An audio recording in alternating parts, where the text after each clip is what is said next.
ప్రభువైన యేసుక్రీస్తు నామమున మరలా ఈ కార్యక్రమములో మిమ్మల్ని కలుసుకోవడం ఎంతో సంతోషం. ఈరోజు 3 ముఖ్యమైన విషయాలు చూడబోతున్నాం.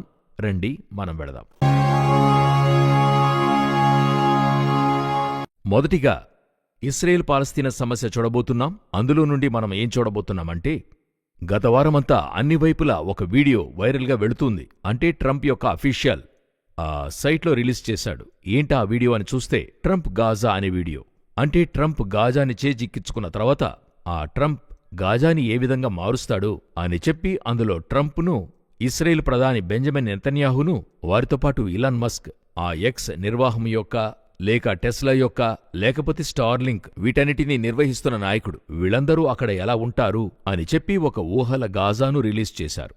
వీటికి భయంకరమైన వ్యతిరేక్తలున్నాయి. ఒకవైపు అవి ఫన్నీగా కూడా ఉన్నాయి, నవ్వుకుంటున్నారు. అయితే వాస్తవానికి దీని వెనుక గాజాని కైవసం చేసుకునే ట్రంప్ యొక్క ఆలోచన తెలుస్తుంది. గాజాని కైవసం చేసుకుని అది పూర్తిగా ఇశ్రాయేల్కి అప్పజెప్పడమో లేక అమెరికా చేతిలో ఉంచుకోవాలనుకుంటుంది. అనేకసార్లు దీని గురించి మాట్లాడుకున్నాం. అయితే ఇది దేన్ని సూచిస్తుందంటే, గాజా ప్రాంతం వారి చేతికి పూర్తిగా రావాలి. దీనికి మధ్యలో ఇశ్రాయేల్ ప్రధాని మాటలు ఎంతో ఆశ్చర్యంగా ఉన్నాయి. పోయినసారి కూడా చెప్పుకున్నాము, వారిని సేఫ్గా గాజా ప్రాంతం నుండి ప్రజల్ని తరలించడానికి. ఇప్పుడు సీజ్ ఫైర్ అని చెప్పేటువంటి ఈజిప్ట్కి, ఇశ్రాయేల్కైనా శాంతియుతమైన చర్చలు జరుగుతున్నాయి హమాస్కి మధ్యలో. అయితే ఇది ఆ విధంగా జరిగేట్టు కనపడటం లేదు. ఎందుకంటే ఇప్పుడు ట్రంప్ రిలీజ్ చేసిన ఈ వీడియో చూస్తే అది మరొక ఘట్టానికి చేరే విధంగా ఉంది. ఈ ట్రంప్ గాజా ఇష్యూతో పాటు మరొక విషయం కూడా జరుగుతూ ఉంది. ఏంటని అడిగితే, యుఎన్ యొక్క టాప్ అఫీషియల్గా సిగ్రిడ్ కాగ్ ఉన్నారు.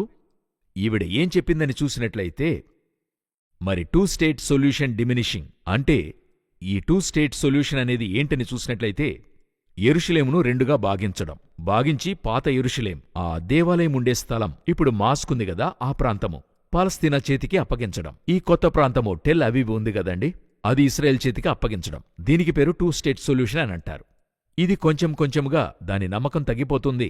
ఇప్పుడు ట్రంప్ వచ్చిన తర్వాత అది జరగదు అని చెప్తూ ఉన్నారు. ఇప్పుడు మిగతా దేశాలన్నిటినీ వీరు కలుపుకుంటున్నారు. అంటే ఈ 2 స్టేట్ సొల్యూషన్ గురించి మాట్లాడమంటూ ఉన్నారు. అయితే ఈ నమ్మకము కూడా తగ్గిపోతుంది. ఇది 2 స్టేట్ సొల్యూషన్గా ఉండదు, 1 స్టేట్ సొల్యూషన్గానే ఉంటుంది. పూర్తి ఇశ్రాయేల్, దానికి పూర్తి యెరూషలేం రాజధాని. ఇది బైబిల్లో ఉండేది నేను చెప్పలేదు, అందులో అలాగుంది. లోక ప్రకారంగానూ అది అట్లే అవుతుంది. ఇదేంటంటే యూరప్ రైసింగ్ అని చెప్తాను. అంటే ఐరోపా లేస్తుంది. ఒక సామ్రాజ్యం పడాలి, ఒక సామ్రాజ్యం లేవాలి. ఇదే చరిత్రలో మనం ఆది నుండి చూస్తూ వస్తున్నాం.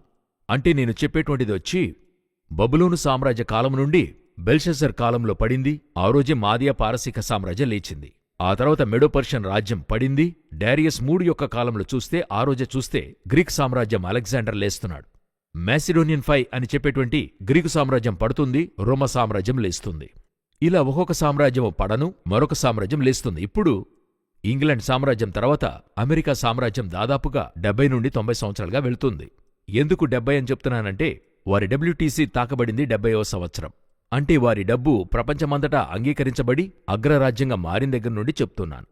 సో ఆ యొక్క 90వ సంవత్సరం ముగింపులో మరొక అగ్రరాజ్యం లేవాలి, యూరోపియన్ యూనియన్. ఇదే తర్వాత మనకి బైబిల్లో చెప్పబడినటువంటి 10 దేశాల కలయిక. వీరు లేవడానికి ముందు మొదటిగా దానికి ముందున్న సామ్రాజ్యం పడాలి గదా. అందరూ ట్రంప్ని ఎలా ఎదురుచూశారని చూసినట్లయితే, అమెరికని కాపాడే వ్యక్తిగా. అయితే ఆ ట్రంప్ వచ్చినటువంటి మొదటి వారంలోని మన వీడియోలో, అమెరికాని మరి ట్రంప్ కాపాడకపోయినా ఇశ్రాయేల్లో ఆ స్థలాన్ని, అంటే ఆ దేవాలయాన్ని కట్టే స్థలాన్ని అతడు కొనివ్వగలడు. అందుకే వచ్చాడని మనం చెప్పుకున్నాం. ఇప్పుడు ట్రంప్ యొక్క నడవడికలు అమెరికాని కాపాడే విధంగా లేదు. మొదటిది 25% ఈ ట్యాక్స్ పెరుగుదల కెనడాకిని మెక్సికోకి విధించాడు గదా. మనం ఈ కార్యక్రమాన్ని అందిస్తున్న ఈ సమయంలో ఇంప్లిమెంట్ చేశాడు. 4 నుండి అమలుకొస్తుంది. ఇప్పుడు అది 25% ఇంక్రీస్ అవుతుంది. ఖచ్చితంగా కెనడా కూడా దానికి రియాక్ట్ చేస్తుంది. 10% చైనాకి విధించాడు. ఖచ్చితంగా చైనా రియాక్ట్ చేస్తుంది. ప్రపంచ దేశాలని కూడా రియాక్ట్ అవుతున్నాయి. ఒకవైపు అతని మీద అసంతృప్తిగా ఉన్నారు. ఇది మొదటిది. రెండవ అసంతృప్తి ఏంటని చూసినట్లయితే, జెలెన్స్కీ విషయంలో, అంటే ఉక్రెయిన్ విషయంలో ఆయన రష్యాకి మద్దతుగా నిలిచినటువంటి విషయం. ఈ మద్దతన్నది ఏ స్థాయికి ఆయన రష్యాకి మద్దతుగా ఉన్నాడని చూసినట్లయితే, జెలెన్స్కీ ఒక దేశానికి అధిపతి. అతన్ని కూర్చోపెట్టి అతన్ని వైట్ హౌస్లో అవమానపరిచే విధంగా జరిగింది. అయితే జెలెన్స్కీ వదిలిపెట్టలేదు. అక్కడ అతను ఎంతో ధైర్యంగా మాట్లాడి ఉక్రెయిన్కి అతను తిరిగి వెళ్ళిపోయాడు. ఇది ఏం జరిగిందని చూసినట్లయితే, ఐరోపా వారు దీనికి అట్లే అగెయిన్స్ట్గా తిరిగిపోయారు. ఫ్రాన్స్ నుండి అలాగే స్విస్ నుండి అన్ని దేశ అధ్యక్షులునూ ఇప్పుడు ట్రంప్కి విరోధంగా స్టేట్మెంట్ ఇచ్చారు.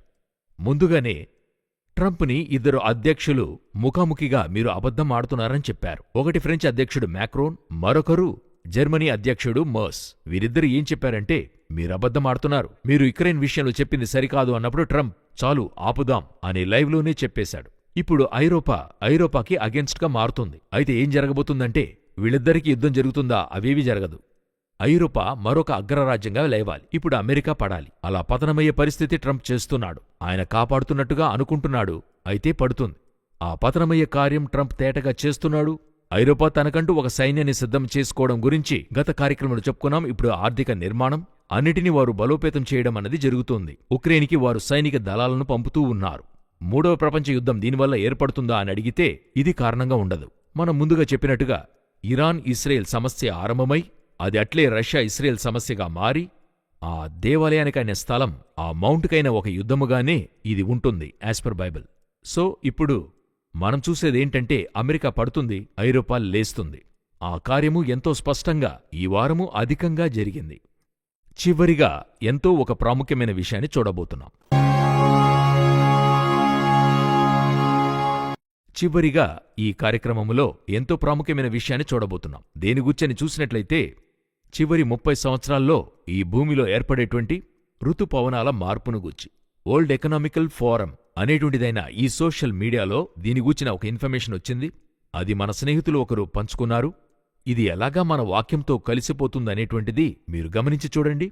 ఆ వరల్డ్ ఎకనామిక్ ఫోరం అనేటువంటి ఆ సోషల్ మీడియాలో దీనిని గూర్చిన ఈ ప్రకృతి విలయములు ఋతుపవనాలను గూర్చి చెప్తున్నప్పుడు గత 30 సంవత్సరాల్లో మాత్రమే 2 ట్రిలియన్ అంటే 2 లక్షల కోట్ల డాలర్స్ నష్టమయిందట. అంటే ప్రపంచవ్యాప్తంగా జరిగిన ప్రకృతి విలయాలు కానివ్వండి, లేకపోతే భూకంపాలు కానివ్వండి, వాతావరణ మార్పుల ద్వారా ఎంతో గొప్ప రీతిలో జరిగింది. అదినూ చైనాలోనే అధిక స్థాయిలో 706 బిలియన్లకు జరిగింది. ఈ విధంగా వాతావరణ మార్పు జరగడానికి మనకి ఏంటి సంబంధం అని చెప్పి మీరు అడిగినట్లయితే, నోవహు దినములు ఎలాగుండెనో మనుష్య కుమారుని రాకడయును అలాగే ఉండును. నోవహు కాలములో ఆకాశ విశాలము మొదటిగా విడబడినట్టుగా చూస్తున్నాం. 7వ అధ్యాయం 11వ వచనములో మహాగాధ జలముల ఊటలన్నీయూ ఆ దినమందే విడబడెను. మనకిది ఒక వాక్యంలోనే ఉంది అంతే. అయితే ఈ ఆకాశపు తూములు విప్పబడటం వల్ల ఆ రోజేం జరిగిందో మనకు తెలీదు. దాదాపు ఆదాం ఏర్పడిన తర్వాత 1650 సంవత్సరాల తర్వాత జరిగింది. ఎటువంటి విధంగా ప్రజలు పాపం చేస్తున్నారు, దాని పరిణామంగా ఏం జరిగిందో మనకు తెలీదు. ఆ రోజు ఏం గ్లోబల్ వార్మింగో మనకు తెలీదు. ఎందుకంటే ప్రజలు గోధుమ ఇటువంటివి కాల్చి తినే రీతిగా వారు ఉంటూ అలా వెజిటేరియన్ అయినప్పటికీ ఆ రోజు వారు ఉడికించి కాల్చి తినే రీతిలోనే ఉండారు. దానికంటే భయంకరమైన స్థాయికి మనం వెళ్ళిపోయాం అని చెప్తున్నారు. ఈ వరల్డ్ ఎకనామికల్ ఫోరం వారు చెప్తున్నటువంటి ముఖ్యమైన విషయం 4 విషయాలను వారు చెప్తూ ఉన్నారు. అంటే ప్రకృతికి లేక ప్రపంచానికి చాలా డేంజరస్గా ఉండేటువంటి 4 విషయాలు. అందులో వారు మొదటిగా ఏం చెప్తున్నారని చూసినట్లయితే ఎక్స్ట్రీమ్ వెదర్ క్యాస్ట్. అంటే ఉన్నంతలోనే ఇప్పుడు క్లైమేట్ వచ్చి ఒకటి వర్షం పడితే ఎక్స్ట్రీమ్గా ఉంటుంది. అంటే మేఘాల నుండి వర్షం కురవడం తెలుసు. మేఘపు పగుళ్ళు అంటున్నారు. అంటే మేఘం నుండి విరిగి పడుతుందట. అటువంటి పరిస్థితి ఇప్పుడు ఏర్పడింది. రెండవది ఎండ పడితే ఎక్స్ట్రీమ్గా ఉంది. మీకు తెలుసు అనుకుంటా 2023 అని చెప్తున్నప్పుడు ఎక్స్ట్రీమ్ వెదర్ కాస్ట్ అదే ఉన్నంతలో ఎక్కువ వేడి నమోదయ్యింది అంటారు. 24లో అయితే అదే చరిత్రలోనే ఎంతో అత్యంత వేడి సంవత్సరం అన్నారు. ఇప్పుడు 2025లో ఆరంభంలోనే ఎంతో తీవ్రంగా ఉంది. ముగింపులో ఏమంటారో తెలీదు. కాని ఇప్పుడే దానికైన కాషన్ని ప్రభుత్వాలన్నీ కూడా ఇస్తూ ఉన్నాయి. మనము అది గ్రహిస్తున్నాం. ఎంతో భయంకరంగా ఉంది. 2వ పేతురు పుస్తకము 3వ అధ్యాయం 10వ వచనం తెలియజేస్తుంది, ఆకాశం గతించిపోతుంది, పంచభూతములు కాలిపోతాయని. ఇదేదో ఒకరోజు జరిగే సంభవం కాదు. కొంచెంగా ఇప్పుడు గ్లోబల్ వార్మింగ్ తీవ్రంగా ఇంక్రీజ్ అవడం జరుగుతోంది. రెండవదిగా చూసినట్లయితే బయోడైవర్సిటీ లాస్ అంటే ఏంటని అడిగినట్లయితే జీవరాశుల నష్టము. అంటే జీవరాశులు నశించిపోవడం అనేది చూస్తున్నాం. సమీపంలో ఒక అన్వేషణ ఏం తెలియజేస్తుంది, మీరు నమ్ముతారో లేదో ఇదే ఎకనామికల్ ఫోరంలో అది ఉంది. ఏంటని అడిగితే సన్ స్క్రీన్ వేసుకుంటాం కదా మన ఒంటికి, అంటే సూర్యకిరణాలు బాధించకుండా. మన ఊర్లలో ఇప్పుడు ఎంతో ప్రసిద్ధి అయింది, రాసుకుని బయటికెళ్తున్నాం కదా. అయితే పాశ్చాత్య దేశాలు వెస్టర్న్ కంట్రీస్లో అది రాసుకుని సముద్రపు తీరాన పడుకునుంటారు, ఆ సూర్యకిరణాలు బాధించకుండా. అయితే విటమిన్ డి కావాలనే కారణాలు చెప్తుంటారు. అయితే ఇప్పుడు ఏం చెప్తున్నారు, 1000 మంది సన్ స్క్రీన్ రాసుకుంటే ఆ ఒంటి నుండి వచ్చే వేస్ట్ సముద్రంలో స్నానం చేస్తారు. అవి ఎలా బయటపడుతుందంటే 35 కిలోల సన్ స్క్రీన్ పోతుందంట సముద్రంలోకి. అందువల్ల ఆ సన్ స్క్రీన్ అన్నది వాటర్ ప్రూఫ్ లాగా. అదేం చేస్తుందట? సముద్రపు జీవరాశులను నాశనం చేస్తుందట. చూడండి, 1000 మందికి 35 కిలోల సన్స్క్రీన్ సముద్రములోనికి వెళ్తుందని లెక్క చూసినట్లయితే మే మాసములో ఇంగ్లాండ్ వంటి దేశాల్లో 3 లక్షల మంది చేరతారట. సముద్ర తీరములో వారు వేడి తట్టుకోలేక అలా చేరతారట. 3 లక్షల మంది అని చెప్తున్నప్పుడు ఎంత సన్స్క్రీన్ సముద్రంలోకి వెళ్తుందో చూడండి. జీవరాశులు నాశనం కావడం ఇదొక పార్ట్, ఇదొక మేజర్ పార్ట్గా చెప్తున్నారు. ఈ విధంగా జీవరాశుల పతనం మరొక వైపు అధికంగా ఏర్పడుతూ ఉంది. మీరు జెఫన్యా పుస్తకము 1వ అధ్యాయం 3వ వచనములో, హోషేయ పుస్తకము 4వ అధ్యాయం 3వ వచనాన్ని చదివి చూడండి.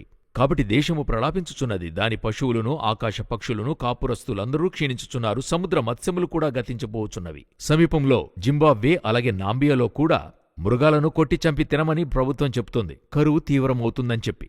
3వది హిమానీ నదాలు అని చెప్తాం గదా, గ్లేషియర్స్ కరిగి నీరవుతున్నాయి అంటున్నారు గదా. అది చరిత్రలో మరి ఎన్నడూ జరగని రీతిలో ఇప్పుడు అవి కరగనారంభిస్తూ ఉన్నాయి. ఈ 6 నెలల్లో 1 సంవత్సరంలోగా ఎంతో భయంకరంగా గ్లేషియర్స్ కరగనారంభించి నీరుగా మారుతూ ఉంది. అప్పుడు ఈ హిమానీ నదాలు కరుగుతున్నప్పుడు మీకేమవుతుందో తెలుసు. ఒకవైపు వాతావరణ మార్పు వల్ల ఎంతో భయంకరమైన కాలాలు ఏర్పడుతూనే ఉన్నాయి. 4వది ఎంతో ప్రాముఖ్యంగా డిక్లైన్ ఆఫ్ న్యాచురల్ రిసోర్సెస్, అంటే ప్రకృతి యొక్క గ్రీనరీ అంతా కూడా నశిస్తూ ఉంది. ఒకవైపు క్రింద ఆయిల్ తీస్తూ ఉన్నారు, మరోవైపు మినరల్ సోర్సెస్ అని కూడా తీసేస్తున్నారు. క్రూడ్ ఆయిల్ మాత్రమే కాదు, మీరు యూజ్ చేస్తున్న వంట నూనె వరకు అన్నీ క్రింద నుండి తీస్తూ ఉన్నారు. మరోవైపు నీళ్లు త్రవ్వేస్తున్నారు. నీళ్లు ఇప్పుడు 1000 అడుగుల లోతులోనికి వెళితేనే ఉందట. ఇప్పుడు భూమిలో ఉండేటువంటి ప్రకృతి వనరులు ఒక్కొక్కటి తీయనారంభించారు. మీథేన్, ఈథేన్ అన్నిటినీ తీస్తూ ఇప్పుడు సమీపంలో కూడా ట్రంప్కును ఆ ఉక్రెయిన్ అధ్యక్షుడు జెలెన్స్కీకి ఏంటి సమస్య అనుకుంటున్నారు? ఆయన యుక్రెయిన్ యొక్క వనరులు అడుగుతున్నాడట. 50% పైన అడుగుతున్నాడు. ఆ దేశ వనరులను యుఎస్ కంట్రోల్కి ఇవ్వమని చెప్పి. ఇదేలాగున 1940లో సౌదీ అరేబియాని అమెరికా అడిగింది, ఆయిల్ ఫీల్డ్స్ మాకివ్వండి. ఆ రోజు వారిచ్చారు. ఈనాటి వరకు అమెరికా బయటికెళ్లలేదు. అదే జెలెన్స్కీ చెప్పాడు, దానికొక మంచి డ్రాఫ్ట్ వేయండి, నేను ఇస్తాను అని చెప్తున్నాడు. ఈ విధంగా ప్రతి దేశం యొక్క వనరులన్నీ కూడా మరి పూర్తిగా కనబడకుండా పోతూ ఉన్నాయి. ఈ 4 విధాలైన ఆపదలు బైబిల్ చెప్పేటువంటి మూడిట్లో ఒక భాగము. మీరు ప్రకటన 8:7లో చూడండి. మూడిట్లో ఒక భాగము నాశనమవుతూ ఉంటది. చెట్లలో 3వ భాగం కాలిపోయెను, సముద్రములోని ప్రాణముగల జంతువులలో 3వ భాగం చచ్చెను, నీళ్లలో 3వ భాగం మాచిపత్రి ఆయెను అని ఉంటుంది. ఆ తర్వాత మీరు 16వ అధ్యాయాన్ని చూడండి. మిగిలిన 3వ భాగంలో మరొక భాగం నశించిపోతుంది. ఇప్పుడు పాటుపాటుగా నశిస్తుంది. అయితే ఇవేవి కూడా ప్రజలకి గుర్తించలేని స్థానంలో ఉన్నారు. అది నోవహు కాలంలో జరిగినట్టే ఇప్పుడు జరుగుతుంది. వారు గ్రహించకపోయారు అని బైబిల్ చెప్తోంది. నోవహు దినములు ఎలాగుండెనో మనుష్య కుమారుని రాకడేనూ అలాగే ఉండును అని మత్తయి 24:37లో ఉంది. దేవుని రాకడకు ముందుగా చెప్పబడిన సూచనలన్నీ అన్ని రీతుల్లో మనం యెరూషలేము మాత్రమే చూస్తున్నాం, యుద్ధాలు మాత్రమే చూస్తున్నాం. దేవుడు దాంతో ఆపలేదు. తెగుళ్లు ఒకవైపున చెప్పున్నాడు, తర్వాత కరువును గూర్చి చెప్పాడు, ఒకవైపున భూకంపము ప్రకృతిని గూర్చి చెప్పి ఉన్నాడు. అది కూడా జరుగుతూ ఉంది. అటువైపు కూడా చూడాలి. అయితే అన్ని కూడా చేరి ఒకటి మాత్రం స్పష్టంగా చెప్తుంది, యేసుక్రీస్తు రాకడ బహు సమీపం అనేటువంటిది. దేవుని రాకడకు మనం సిద్ధపడదాము. రాకడ ఆలస్యమైతే మరొక కార్యక్రమంలో కలుసుకుందాం. God bless you.